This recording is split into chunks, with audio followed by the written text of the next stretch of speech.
नमस्कार दोस्तों, स्वागत है मेरे फार्म में। और आज बात करेंगे कि आप गायों का शेड कैसे बनाएं। सबका अलग अलग शेड बनाने का तरीका अलग अलग है।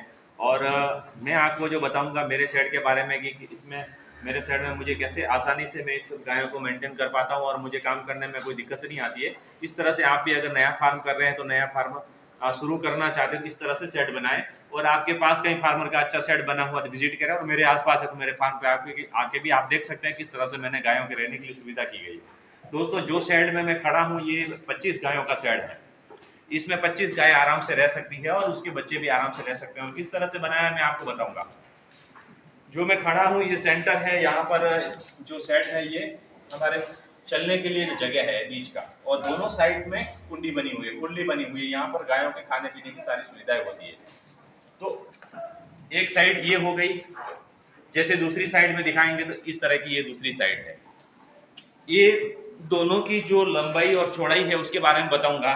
ये चौड़ा है 32 फीट और लंबा है 60 फीट, जो 25 गायों का है। बाकी की जगह जो एक्स्ट्रा है मैं बताऊंगा। 60 फीट लंबा है और 32 फीट चौड़ा है।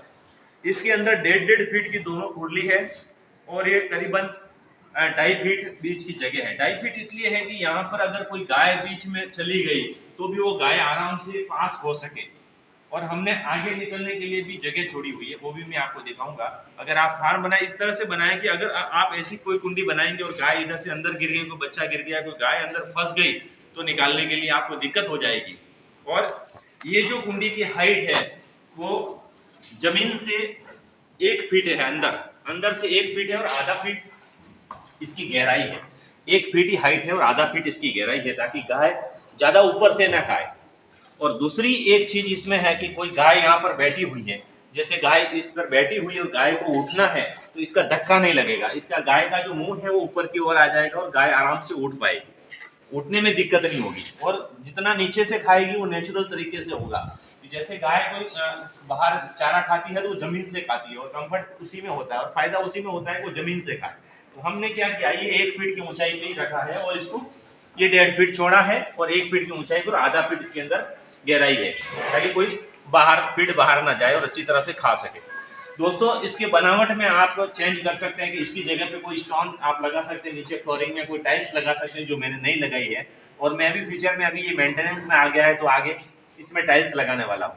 टाइल्स हो या कोई मार्बल हो या कोई कोटा स्टोन हो, ऐसा अंदर अगर लगा देंगे तो आपको साफ सफाई करने में दिक्कत नहीं आएगी और ये कुंडी टूटेगी नहीं। क्योंकि ये खराब कैसे होती है, जब पशु चारा खाता है कभी पैर अंदर रख लेता है, हीट में आता है, काफी पैर अंदर रख के खड़ा हो जाता है, उसकी वजह से ये टूट जाता है। तो दोस्तों देखते हैं कि शेड आगे किस तरह से बनाया है। इस तरह से इस शेड की लंबाई 60 फीट है और इसके अंदर सेंटर में हमने पानी की पाइप दे रखी है। जो इस तरह से पाइप है, इस तरह से इसका नोजल लगा हुआ है। हम यहाँ से गायों के सामने टप रख के इसको पानी पिला सकते हैं, कोई भी पानी वो यूज कर सकते हैं, वॉशिंग के लिए पानी यूज कर सकते हैं। इस सेंटर पे रखी हुई है। और दोस्तों दूसरी बात मैं बताना चाहता हूँ आपको कि एक साइड में हमने, जैसे ये 32 फीट है तो एक साइड में हमने 11 फीट जगह ली है अंदर की और कुंडी बनाई है।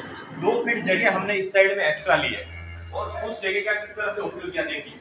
ये गायों के जो बच्चे हैं इस तरह से कुंडी बना के हमने, जो छोटे छोटे बच्चे जो मिल्किंग में काऊ रहती है उसके बच्चे इस तरह से हैं, देखिए इस तरह से बच्चे, ताकि ये बच्चे बाहर ना भागें। ये 25 गायों का सेट है। अगर आपके पास इससे एक्स्ट्रा ये बच्चे बड़े हो जाएंगे, हिपर्स होंगे, उसके लिए आपको अलग से व्यवस्था करनी होगी। हमने हिपर्स के लिए बाहर व्यवस्था की हुई है। जो हिपर्स नॉन प्रेग्नेंट है, प्रेग्नेंट है, वो सारे बाहर हैं। जब वो मिल्किंग में आएंगे तो अंदर आ जाएंगे, अगर वो ड्राई होगी तो बाहर चली जाएगी। उस तरह से व्यवस्था करनी है। और अगर आगे आपको सेट बढ़ाना है तो आप इस तरह सेट बढ़ा सकते हैं। फ्लोर वॉशिंग के लिए हम लोगों ने इस तरह का एक पंप रखा है। सर्विस पंप होता है जो कार वगैरह वॉशिंग करने के लिए आता है, वो पंप है।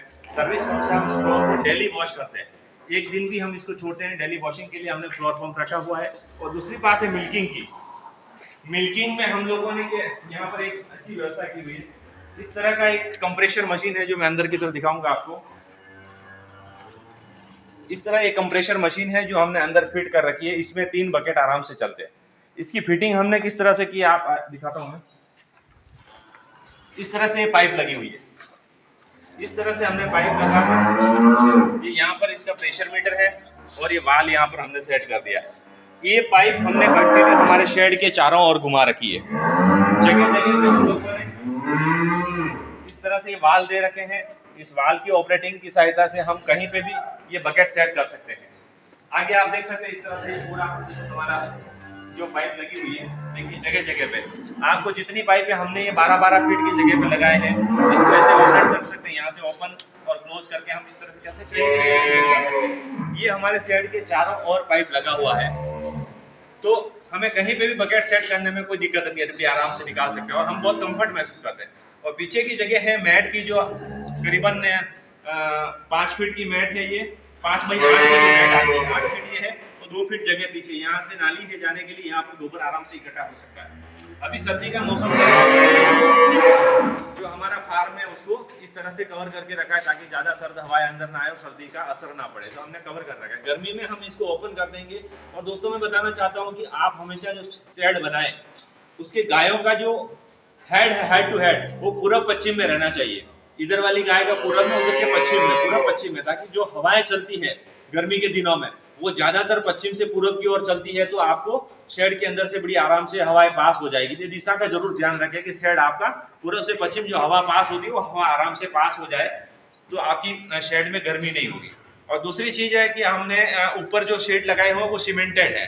सीमेंट के शीट ठंडे रहते हैं और सीमेंट के शीट लगाने का एक फायदा और है, अगर आप यहाँ पर लोहे के लगाएंगे तो उसमें क्या होगा कि गायों के जो पेशाब की जो भाप निकलती है उस भाप की वजह से वो सारे सड़ जाएंगे। जिस तरह से आप देख रहे हैं कि ये जो हमने ग्रिल लगाई हुई लोखंड की जाली है, ये करीबन सड़ चुकी है। अभी 5 साल हुए हैं, लेकिन ये साल भर और चलेगी, ज्यादातर चल नहीं पाएगी। इस तरह से मैं आपको सलाह देता हूँ कि आप ये ना लगाकर अभी ऊपर सीमेंट के ही टीन शेड लगाएं, ताकि आपको काफी लंबे समय तक चले। दूसरी चीज मैं एक आपको बताना चाहता हूँ कि अगर आपके पास गर्मी ज्यादा है, आप इस तरह की सीलिंग फैन यूज ना करें। मैंने जो लगाए हैं वो यूजलेस हैं, सीलिंग फैन ना लगाएं, साइड बड़े फैन साइड में ही लगाएं, ताकि क्या है कि उसकी हवा आराम से पास हो जाए। सीलिंग फैन ज्यादा दिन तक टिकेंगे नहीं। दूसरी, इसको गर्मी में ज्यादा अगर गर्मी हो रही है तो एचएफ के लिए आपको क्लाइमेट को सेट करना बहुत जरूरी है, क्योंकि टेम्परेचर अगर 40, 45, 50 जा रहा है तो उस समय इसको काफी दिक्कत हो सकती है। इसको 30 डिग्री तक ले आए, तो उसको टेम्परेचर को मेंटेन करने के लिए आप फोगर का इस्तेमाल कर सकते हैं। जैसे मैंने यहाँ पर हाई प्रेशर फोगर लगा रखे हैं, तो मैं ये गर्मी के दिनों में इसको सर्विस करके उपयोग में लूंगा। जब भी ये चलेंगे तब भी मैं वीडियो बनाने की कोशिश करूंगा, आपको वीडियो दिखाऊंगा। ये चीजें आप नया शेड बना रहे हैं तो एक छोटी छोटी चीज का जरूर ध्यान रखें बनाने से पहले ही, क्योंकि बनाने के बाद में इसमें चेंज करना काफी मुश्किल होता है, क्योंकि गाय बंधी हुई रहती है, हम मेंटेनेंस नहीं कर पाते। अभी मेरा फार्म काफी दिनों से मेंटेनेंस में है, लेकिन इसको अभी ठंडी की वजह से गाय हम बाहर नहीं रख सकते, इसलिए इसको मेंटेनेंस में डिले कर रहे हैं, क्योंकि काफी खड्डे भी पड़ चुके हैं, नीचे फ्लोर खराब भी हो चुका है, जिसको हमें रिपेयर करना होगा। तो इस तरह से आप शेड बनाने से पहले ही ध्यान रखें, बनाने के बाद में कुछ भी नहीं होगा। तो दोस्तों, इस तरह का सेट बनाने में बड़ी आसानी ये रहती है कि हम सारा जो फीडिंग होता है वो भी अंदर से ही देते हैं, ऐसे इंटीरियर में यहाँ से फीडिंग चारा वगैरह जो भी देना है यहाँ से दे सकते हैं। और दूसरी चीज ये है कि आप जब भी आपको पूरा फार्म देखना है तो एक ही गाय को देखने की जरूरत नहीं होती, आप यहाँ से चलोगे और दोनों तरफ ऐसे इस तरह से आप देखते देखते चले जाओगे, इस तरफ भी इस तरफ कि सारी गायें बरोबर से खा रही है, क्या कर रही है, किसी को कोई तकलीफ तो नहीं है। जो भी एक्टिविटी होगी वो आपको यहाँ पर मॉनिटर कर सकोगे। बढ़िया, पीछे से जाने की जरूरत नहीं, आप इधर से निकले और इधर से जाए। तो एक चीज मैं आपको और दिखाऊंगा कि जैसे ये हमने जो स्पेस जाने का दे रखा है, ये आगे से आप कभी इसको पैक ना करें। एंड यहाँ पर जहाँ एंड हो रहा है यहाँ पर पैक नहीं करें, यहाँ पर ऐसी एक जगह रखें ताकि आपको भी अगर जाना है तो यहाँ से जा सकें, और उधर से अगर कोई गाय अंदर आ रही है वो गाय भी यहाँ से टर्न लेके बाहर निकल सके, तो बच्चे हैं तो वो भी बाहर निकल सके। इस तरह से आपको मेंटेन करना है, ये छोटी छोटी चीजों का ध्यान रखना है कि कोई गाय अंदर फंस गई है तो वो रिवर्स पीछे जाएगी या फिर इस कुंडी पे छलांग लगाएगी, उसको चोट लग सकती है, कुछ भी आपका नुकसान हो सकता है। तो इस तरह से आप इसको ध्यान में रखें। दूसरी है, अगर आपने लाइट फिटिंग करा रखी है तो आप अंदर की तरफ भी इस तरह से पॉइंट दे सकते हैं कि आपका मिल्किंग मशीन आप यहाँ लगाना है तो लगा सकते हैं। हमने पीछे की साइड में भी पॉइंट दे रखे हैं जहाँ पर सिंगल बकेट मशीन चलानी है, कोई भी अगर आपको इलेक्ट्रिक इंस्ट्रूमेंट लगाना है तो वो लगा सकते हैं। इस तरह से छोटी छोटी चीजों का जरूर ध्यान रखें दोस्तों, फार्म बनाने से पहले ही। और मेरी सलाह माने तो अगर आपके यहाँ पर ज्यादा कोई जानवरों का खतरा नहीं है तो ये जो पीछे जो दीवार बनाई हुई, दीवार बनाने की जरूरत नहीं है, सीधे पोल लगाकर इस पे जाली से कवर किया जा सकता है, ताकि गर्मी के दिनों में बड़ी आसानी रहेगी। क्योंकि सर्दी में तो आप इसको कोई भी तिरपाल या पर्दे लगाकर इसको सर्दी को रोक सकते हैं, बारिश के टाइम में भी ये पर्दे लगाए जा सकते हैं, लेकिन गर्मी के दिनों में बहुत आसानी रहेगी, बहुत अच्छा रहेगा। इसके लिए कि आप इसको ओपन करते हैं, आपका फार्म बिल्कुल खुला हुआ रहेगा, तो उससे आपके पशु को रहने में बड़ी आसानी से गर्मी से बचा जा सकेगा। दूसरा रहा आपके स्टोरेज के लिए, स्टोरेज के लिए आप इस तरह से मेंटेन कर सकते हैं। जैसे हमने ये शेड के अलावा स्टोरेज का मेंटेन किया हुआ, इस तरह से हमारा जो स्टोरेज है, जैसे आप देख रहे हैं, अभी थोड़ा अंधेरा में लाइट दिखाऊंगा। जैसे आप दवाइयों का शेड है, दवाइयाँ आप इस तरह से रख सकते हैं, ये रख सकते हैं। जैसे हमारे पास डीप फ्रीज भी है, और इस तरह से हमारे सोने के लिए, बैठने के लिए सारी व्यवस्था की हुई है।